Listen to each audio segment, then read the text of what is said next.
How to add a pin to a board on Pinterest. First of all, go ahead and open up the Pinterest application on your phone.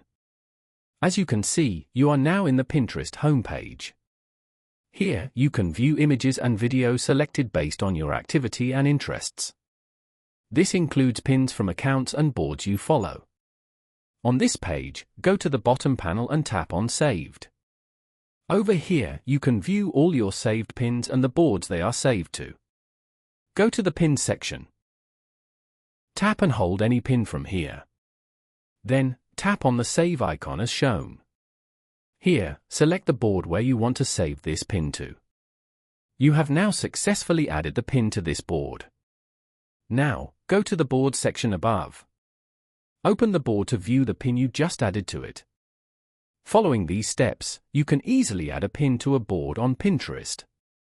Thank you for watching. Please leave a like if this tutorial helped you, or leave a comment below if you have any questions related to the video.